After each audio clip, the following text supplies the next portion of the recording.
gracias a Dios por esta victoria. Creo que habíamos trabajado para esto, habíamos tenido una buena pretemporada.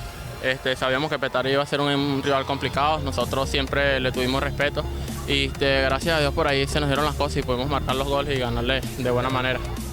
El profe me ha dado la confianza y creo que yo me la he ganado, pues gracias a Dios me siento bien. Cada vez que me dice que me suelte jugar, pues que me quede tranquilo, que juegue tranquilo, que tenga paciencia y que las cosas van a venir. No, bastante bien, gracias a Dios. Creo que el trabajo es lo primordial. Creo que he venido trabajando para eso y me he preparado para eso y gracias a Dios se me han dado los goles. Pues en la pretemporada fue igual.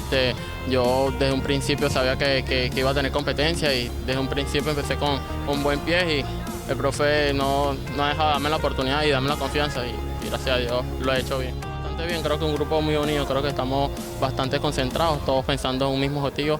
Creo que estamos para lograr grandes cosas de este torneo. Sí, no, contento porque teníamos tiempo sin comenzar así. Siempre Petare ha sido un rival duro, con mucha juventud, que corre y terminan complicando. Hoy teníamos casi 6 partidos sin ganarle, puro empate y bueno, y hoy por suerte pudimos ganar y empezar bien, ¿no?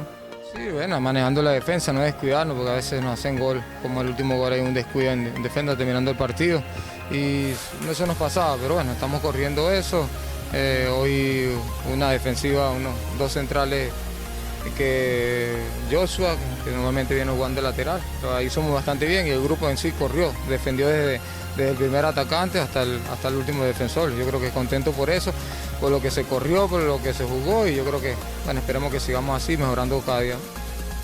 No, sabemos que desde que estoy aquí en Carabobo yo creo que esos rivales siempre nos han complicado, yo creo que no sé si menospreciamos al rival o no, pero bueno, solía que empataban, nos ganaban y yo creo que bueno, comenzar hoy así y sabiendo que el campeonato va a estar súper difícil, ganar este tipo de partidos, que estos fueron los partidos que nos dejaron fuera de lo que ganarlo el año pasado, perdimos con casi todos los equipos que iban de último. Pero nada, contento y con la confianza de seguir mejorando el equipo, con los jugadores que han llegado, que ya empezaron a aportar y eso da una alegría y una confianza para seguir trabajando.